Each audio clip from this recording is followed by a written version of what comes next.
Welcome to another episode of Fortunes and Freedom. Y'all know me, Joe Pellegrino, CEO of J. Michael Strategies. I've got with me here today someone who's become a really great friend here in the Naples area. We've sort of bumped into each other many times over the past 5 or 6 years, and we've started having a lot more meaningful conversations together. So I'm really excited to bring on with me Bryce Lawrence, the founder of Vanguard Partners. What's up, man? What's going on, man? Dude, I'm so glad I got you on here. No doubt. It's going to be a good talk for sure. It is going to be a good talk. It's so funny. I was talking to, I don't remember who I was talking to, but we were talking about like the Naples entrepreneurial community and sort of our age group. And I mean, there's a lot of guys in their 30s in the Naples area, all similar kind of values, all kind of, that sort of conservative style, a lot of them Christians, but there's a decent sized community of us, which is pretty cool. No, for sure. It's a cool little group of people that we're kind of emerging right now. Yeah. So now I'm excited to see what that plays out. Yeah, I mean, it's one of those things where I think of even like someone like Keith Rummel, right? Like I know him, I would know him to say hi to him. Sure. I don't know him super well, but he's sort of like in that network, right? And then you've got you, and then you've got your Josh Marzuko. It's just it's Jared Stressenruder. It's just funny how our generation in Naples, and not all of us are from here, but our generation is really making hay in Southwest Florida. It's pretty fun, man. No, definitely. Yeah.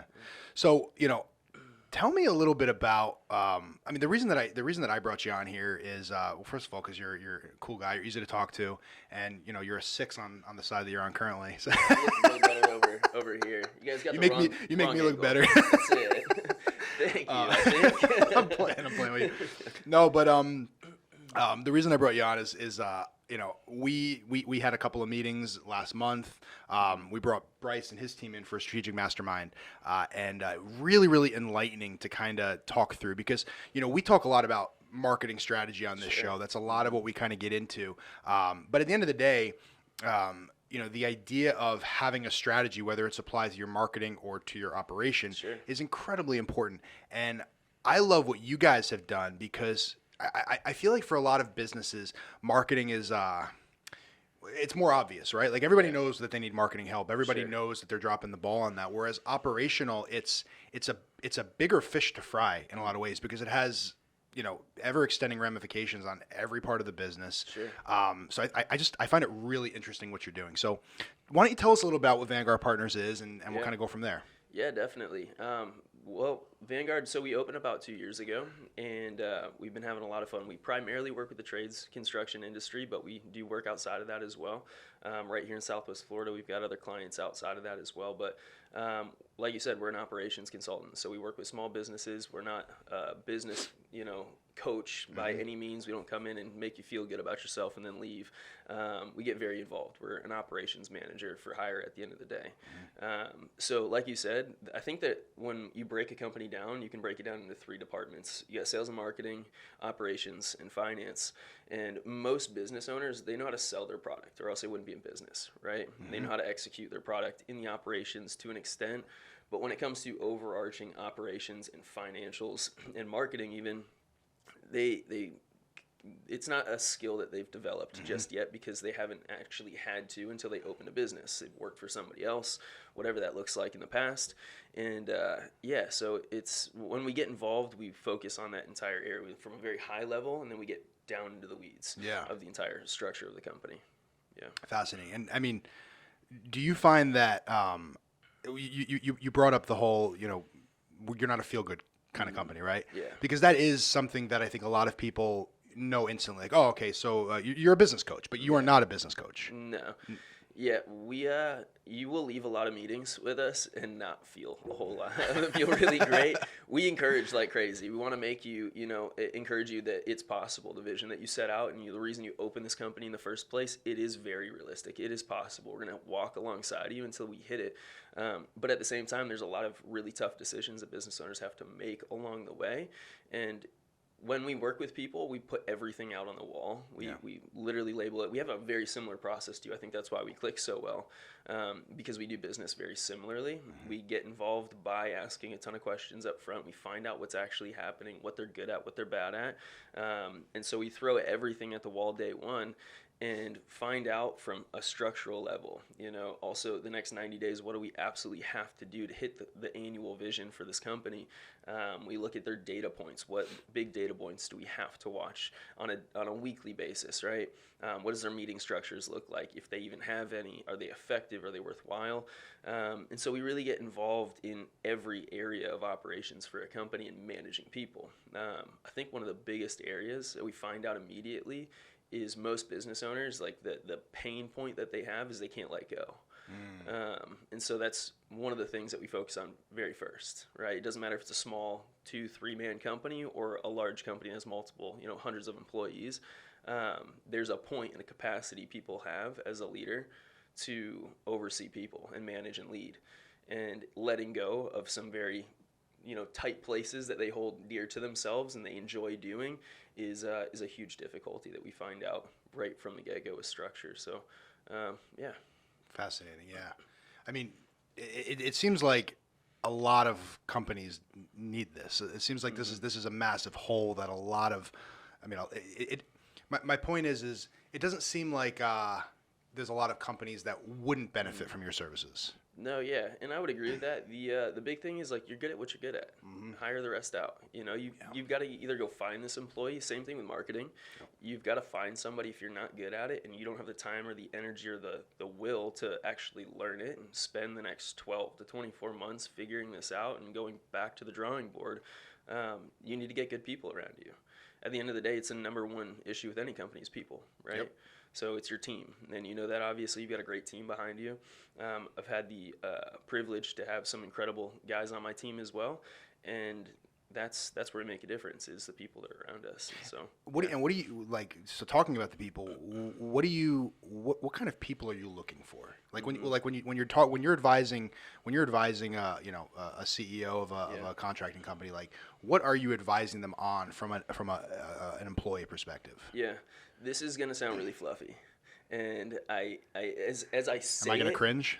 Maybe no, I don't think so. But and I think you'll agree with me in a second here. But I think that most business owners, especially because I work with contractors and they're hard people most of the time, they hear these things and vision and core values and purpose and all that crap. It's crap to them at face value.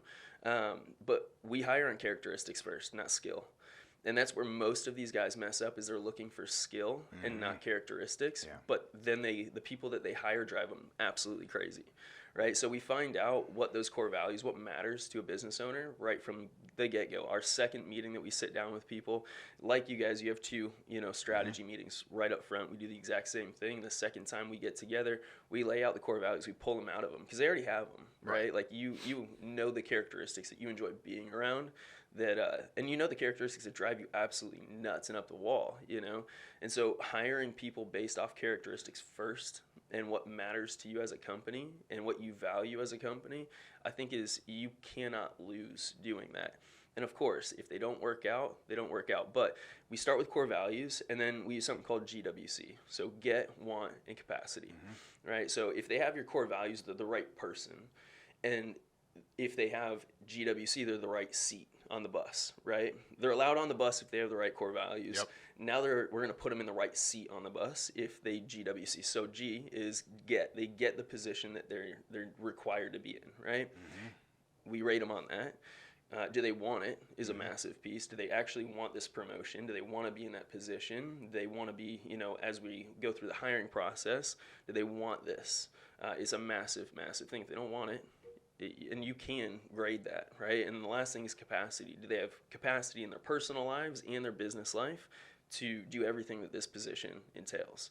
So that's where we start with, for sure. Very, very interesting. We have a client who is he's a pastor who trains pastors, basically. We've talked about him many, many times on the show. He has a course called Maximum CEO, and the whole concept is, discipling bringing on employees to be your disciples and to disciple them the way that Jesus discipled his disciples. Yeah. And ultimately that's the winning strategy for building a team at the end of the day. But he talks about this idea of, bringing on generalists.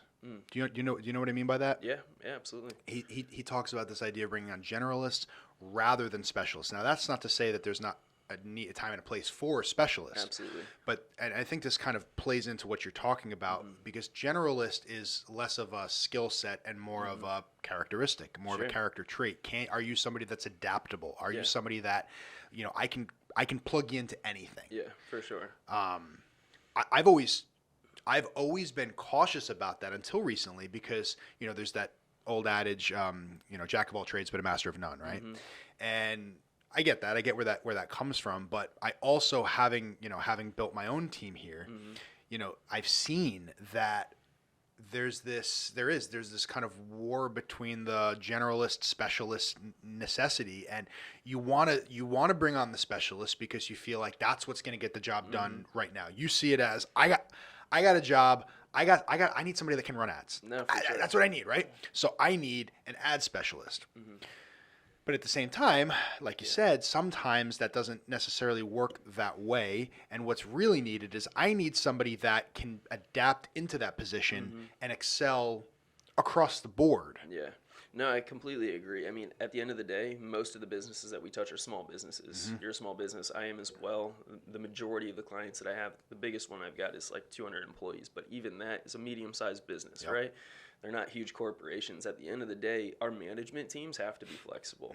The people that we put in leadership, they've got to be able to adapt on an easy basis, because their position's ever changing. The company's growing. There's new things that happen. There's pain points that come up out of nowhere. There's, threats for the business over the next quarter. We've got to be able to address that stuff. And you've got to have people on the team that can do more than one thing, right? And understand that the company's moving, And be willing to do more than one thing too, Absolutely. because what you don't want, and this is, I did this in the beginning where I built boxes around my employees because for me mentally, that was very helpful to know that, okay, I've got this bucket and I've got this bucket. And I kind of, for my team, I always draw the example, and I don't know if this is probably pretty rudimentary compared to what you teach your clients, but there's, if you picture the company, as a big old, like a basket. Sure. And then there's buckets in the basket, right? And each bucket represents an employee. Yeah. Well, if you start pouring water over the whole thing, you're going to have spillover into the whole basket. Who's doing that stuff, right? Yeah, you've got your buckets where, okay, I'm filling up, traffic, I'm filling up graphics, I'm filling up copy, whatever it is. But who's doing all the stuff that's falling in between the cracks? What is that like? Yeah. And that's where, having people that are not so, they don't have such tunnel vision that, well, sorry, this is my role. I'm staying in my lane. Yeah, for sure. And that's where it goes back to characteristics even. Like if you hire the skill, you hired that person for that skill. So right from the get-go that you set them up to stay in their box. Yeah. And so you messed up with that employee right from the get. Unfortunately, a lot of the time because we mess up from the beginning of the relationship, it's easier to move on to a new employee. I'm not saying that that's always the case and that people can't adapt and move and change, but you create expectation from day one. Yeah. And so if you don't know what your expectation for that employee is long term, you're going to hurt the relationship right from day one. And so I agree with that 100%. Yeah, we have to hire off of the expectation that I expect for you to function this way with these characteristics with this model. It's very, I think that everything that we do at the end of the day, it's simple. It's not easy, right? So a lot of people would say, I tell everybody, everything that we do, we try to make it elementary school, because if it's complex and the entire company can't understand it, then we're not going to be able to bring everybody with us. We can't get them to understand where we're headed. So, yeah, man, it just goes back to hiring the people from a generalist. I really like that, generalist, rather than specialist. You would really like Dr. Adke's stuff. Yeah. I'll have to share with you the course. It's a good course. That's cool. And it's very biblically oriented. Yeah. It's really it's really for pastors, but it's just as much for CEOs. But it's sort of truth is truth, man. Truth is truth, exactly, right? Yeah. exactly, It and works that's across the board. But I mean, I literally teach the Jesus model when it comes to training people, bringing people on. One, you got to have the process, the expectation. It's documented in some way, video, written, however it is, before the employee comes. Yeah. We want to create the expectation up front and hold them accountable to it, right? You got to inspect what you expect from people. But it's walk with me, talk with me, do like I do, right? So walk with me. You come in, you watch me do it. Talk with me. We're going to talk about what you saw, and I'm going to watch you do it now. And now I'm going to watch you do it, and I'm going to release you to go do it on your own. Right? I love that. I absolutely love that. The greatest leader in history, right? Clearly, yeah, we're all still talking about him like crazy, right? So let's take a couple of steps back here. Yeah. How'd you get into this? Like, how are you? I don't want to say how are you qualified to talk about all this, but like, what led to you, No, for sure. knowing these things? Yeah, man, I've been blessed with a lot of incredible relationships. Right from the get-go, my father was a GC. Okay. So I've always been in construction industry. Right out of high school, I did trim carpentry, and I was in AC. Did a lot of different hodgepodge things, and the reason was because I was a professional kickboxer for a lot of years, which I know we've talked about a little bit. Yeah. But it was a lot of fun. But it was my only goal in life, is I wanted to go fight professionally, and I got to do that. But the entire time, to support my habit of fighting, right, for good or bad, I was always working construction. Yeah. And every time I got a construction job, I would quickly move into an operations position because it was where I was gifted at. And so anytime I was working anywhere, I even worked at our church for about 3 years as a pastor, but moved into the operations position at the church just because it's what I was always drawn to. It wasn't like I was looking for that. It's like just magnetic. It's who you are. It's who I am. And so I think in process, step by step. How do we make this simple, And so I've always worked around it. And along the whole kickboxing journey, the passion for that and getting punched in the mouth, it kind of dissipated over the years.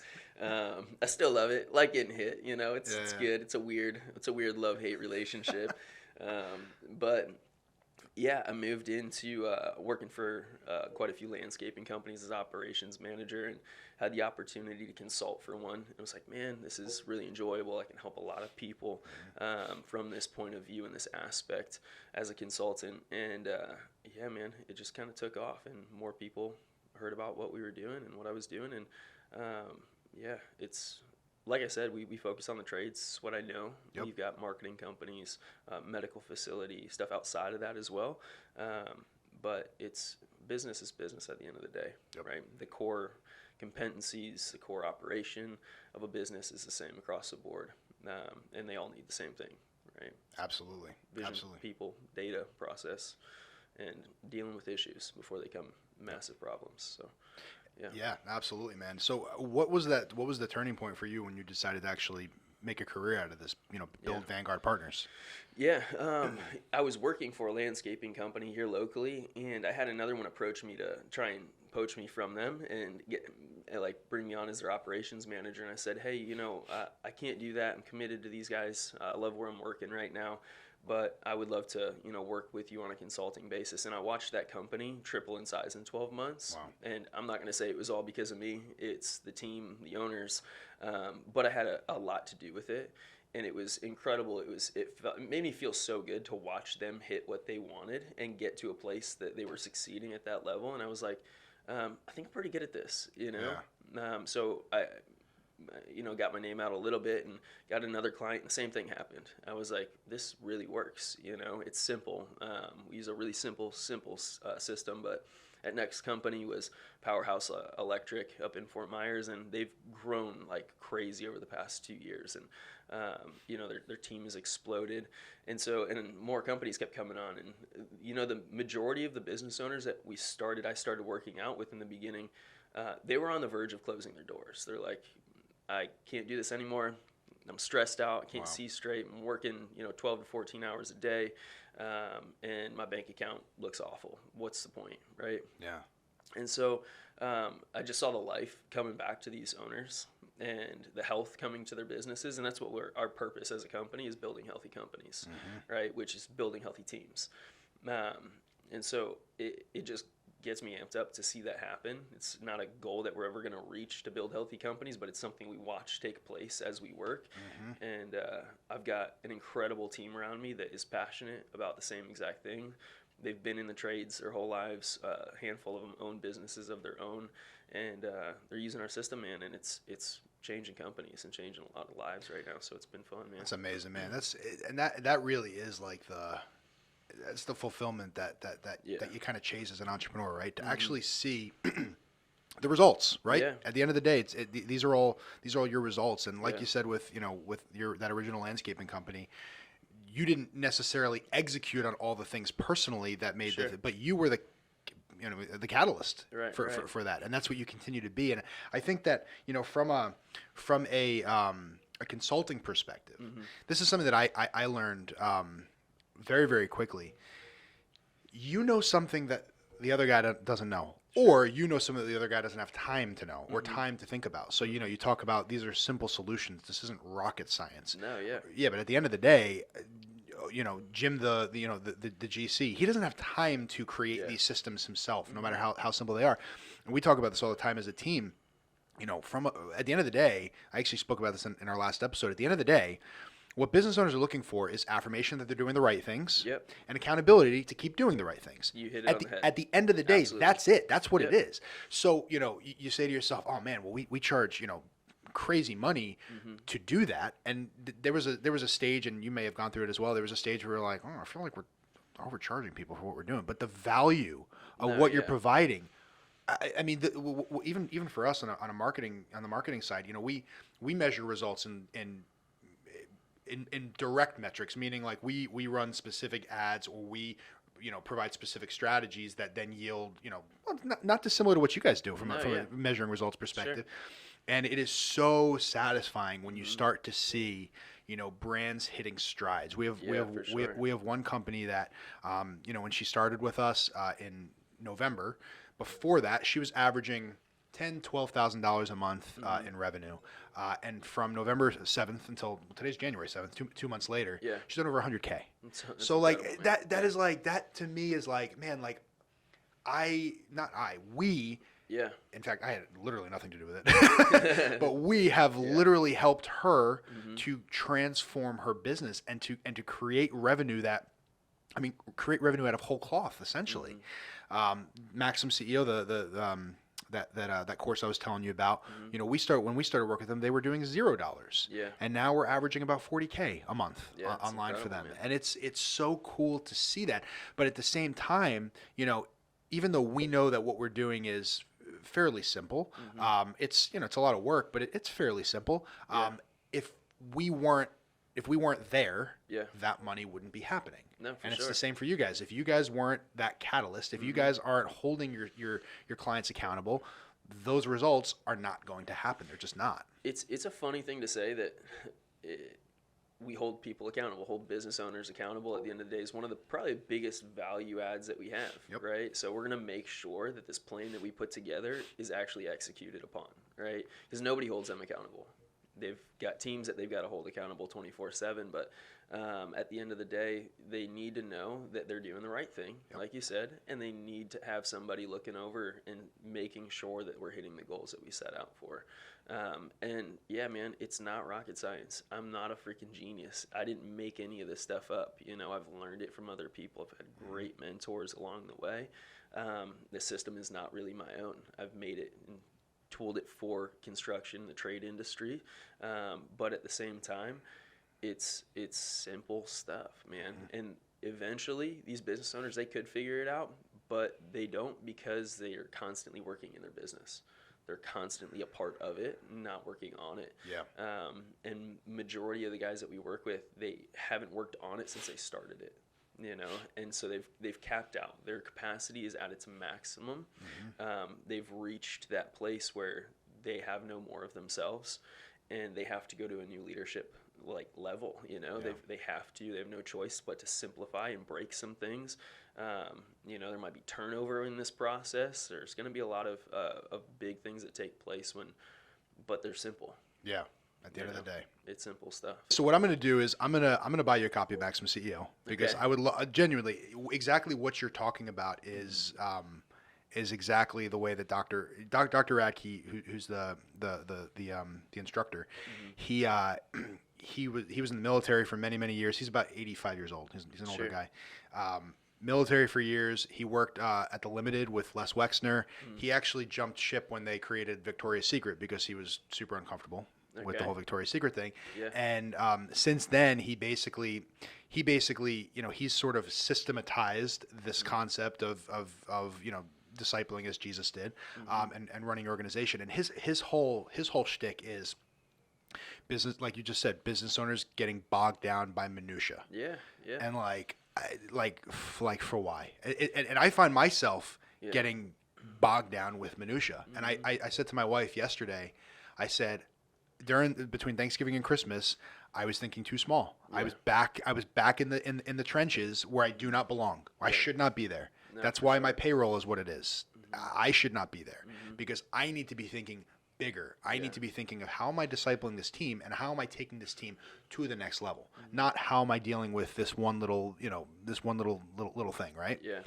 And anyway, so I think you'd really enjoy this. I'll send you a copy of it. But yeah, I think that's something that, and I would imagine, especially in the trades, that's a big problem. Yeah, definitely.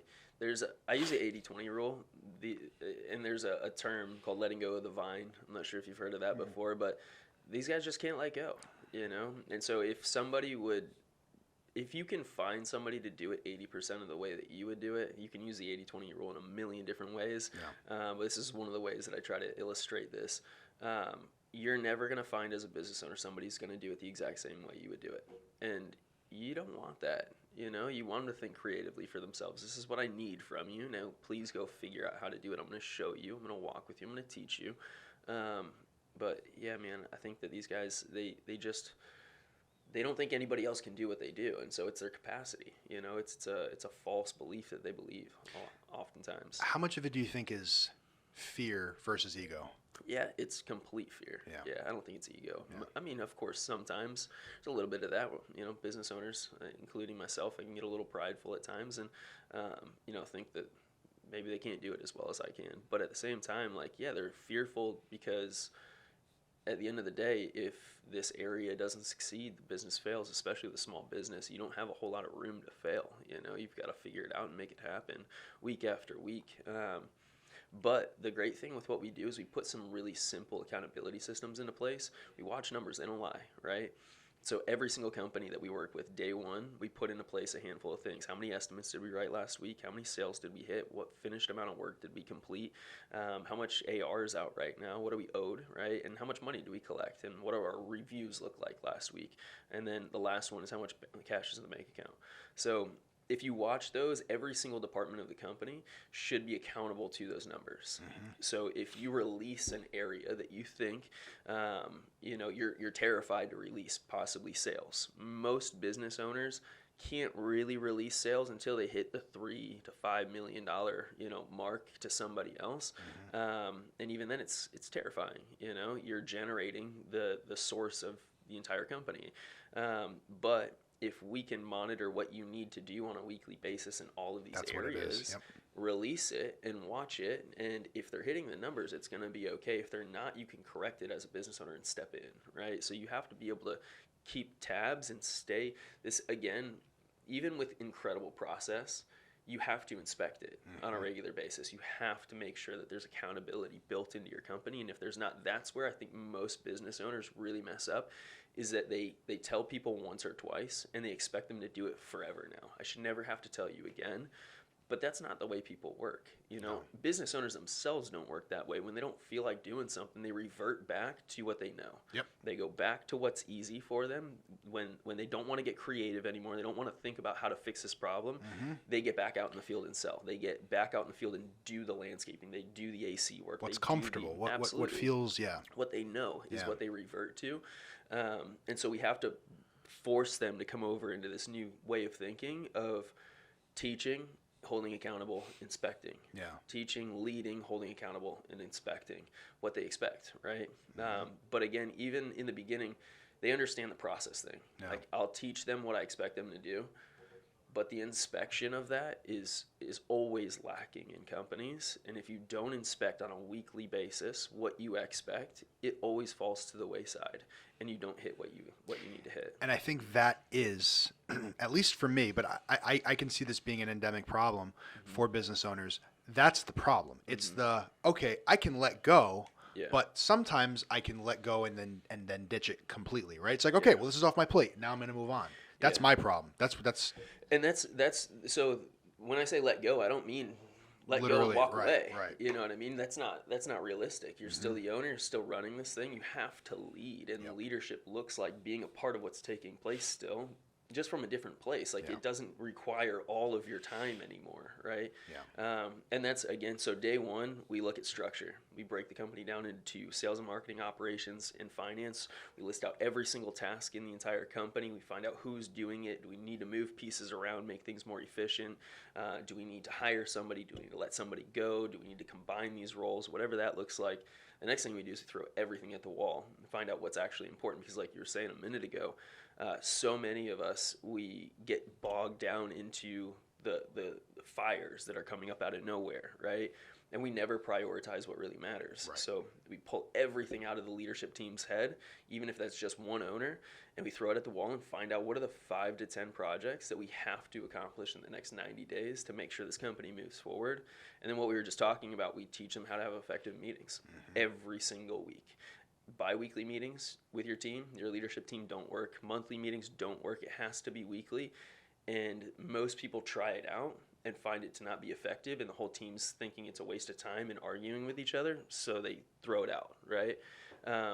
But they're possible, and you can have effective weekly meetings where the leadership team stops for a minute working in the business, and they come together for 60 to 90 minutes once a week, and they work on the company together. Yeah. And if that's the time that you need to spend with your team, leading them and inspecting what's taking place, reviewing your data for the last 7 days, did we hit all of our goals last week? What are we going to do about our big quarterly goals over the next 7 days to take little stabs at them? You know, did we have any customer employee highlights, problems, issues that we need to deal with? And then problem solve together as a team, you know? What do you do? Because I would imagine that a lot of the clients that you work with are probably, I don't want to say set in their ways, but they're well established. There's not a whole lot, not a whole lot changing, right? You're doing a lot of the changing for them, but they're not really changing. I won't work with them. Okay. Well, what I mean more specifically is, like, I would imagine you're coming into companies that are very well established to a degree that they don't have all these new ideas that you're having to shut down necessarily. Sure. Yeah. What about companies like that? Smaller companies that are, that are a little bit more innovative, where that's their problem is not as much on the wasted side because they've got a lot of fat. Their problem is more the wasted side on the focus, and because they're constantly coming up with new ideas and stuff like that. Yeah, it's a great question. Let me just clarify what I was just saying a second ago. We won't work with them right from the beginning. If you're not in a mindset to grow and absorb new stuff, we're always learning as a team as well, then you're not going to be a good fit to work with us, right? Like we need to be pliable. But to answer your question, I think that at the end of the day, the smaller company that needs, ask me the question again. So a company like us. Okay. We are constantly innovating and constantly bringing in new streams of revenue. Yeah. What do you do with a company like ours? We have to figure out what your niche is and get away from the shiny penny. So again, day one with us, we call it Focus Day. Day two is Vision Day. And in Vision Day, we find out what your purpose and your niche are. Your marketing strategy from a very high level. We don't get into what you guys do. We just find out who your target market is, what your 3 uniques are, all that stuff. But we clearly lay out what you do better than everybody else, and we make sure for the next 12 months at least we focus on nothing else, right? This is what we do, and we're not going to get distracted with the new opportunity over here and the new innovation, and those things can get developed in the meantime, but we are only going to set aside a specific amount of time for it. So again, on day one, we find out what are good, bad, ugly. I'm sure you've heard of SWOT before: strengths, weaknesses, opportunities, threats. We use something very similar to it called 4 helpful lists: what's right, what's wrong, what's missing, what's confusing. But we find out, like, all the opportunities, we typically put them in a parking lot list and say, hey, we're not going to deal with this stuff for the next 90 days because it's not a priority to this company. I love that it's in your head. I love that there's a new opportunity that possibly is going to come up. But I don't want you guys to get distracted by it because it's not going to produce the same results that you need to move forward as a company right now. It's a shiny penny at the end of the day. And legitimately every single company that we sit down, we're like, well, we want to get into this and we want to get into that. And I'm like, cool, but what got you here? And like, what are you guys as a team, what are you built to do? Let's figure that out. Let's come to an agreement as a leadership team that this is what we're good at and this is what we're going to execute on to provide the highest possible service in our niche, you know? Very, very interesting. That's really good stuff, man. I mean, I think, well, I guess my question for you, sort of wrapping this up, you know, we have a lot of our listeners are small businesses like ours or even smaller, right? A lot of times it's a one-man show, a one-man e-commerce operation. What's your overall advice to guys like that? Yeah. And you cannot get stagnant. This is something I've been talking with my guys about a lot lately, and they're hungry. If you're a one-man show, you're hungry to begin Starving, with. You know, you just got to keep learning, keep growing. Don't ever get stuck in a place where you just keep executing the same thing. You're gonna get the same result over and over again. There's an analogy that I use a lot of the time. As kids, we're taught not to touch stagnant water. It's sitting. It's got bacteria and crap in it, you know. But a pond that has an inlet and an outlet, it's healthy. You can swim in it, you can play in it, you can maybe even drink from it, you know. You need to have somebody pouring into you all the time, teaching. You've got to be teaching somebody else all the time. And so it's people. At the end of the day, any business, you cannot build anything worth value without people around you, and an amazing team. You know, if I wanted to just take care of me and my family, I could do this by myself and be okay, you know. But it wouldn't be like most small business owners. They start out because they have this grandiose vision, and along the way, it gets the crap kicked out of it. And so they settle for where they're at, or they settle for, you know, that idea that I had is not really possible and attainable anymore. You've got to focus back on, how do I add value to my team, and how do I add value to my employees? It's one of our core values is add value. I never want to stop thinking about how to add value to the people around me, because if I am doing that again and again and again, and I'm constantly adding more value to my team and my customers and clients, I'll always win, you know? And so it's the creative side of it. It's the highest level of thinking is being creative, right? And I know we just talked about innovation and stuff, but adding value is a whole nother thing. And I think you just have to stay. That's the hard work. Most business owners, when they get the crap kicked out of them, they revert back to what they know, right? And they stop being creative, and they stop adding more value to the people around them. Yeah, that's good. That's a good word, man. Well, good stuff. Well, Bryce, thank you so much for joining today, and thank you for listening. I know that your time is valuable, and the fact that you spent 45 minutes with us today, that means a lot. Really appreciate it. So if you want to reach out to us, you can do so at any time. You can reach out to me personally at Joe Pellegrino on Instagram. You can also comment on YouTube or wherever you're listening, whether it be Spotify or Apple Podcasts. Y'all already know about our strategic masterminds. Bryce has his own version of that from an operational perspective. So if there is any interest to get your business back on track, to get your business in growth mode and really start creating that, you know, those strategies that are going to take you to where you need to go and clean up your operation, that's where you absolutely need to start. We'll put Bryce's information down below as well. Hey, listen, thanks again for listening, and we'll see you next time. Thanks a lot, man. Appreciate it, man. It's been a lot of fun for sure.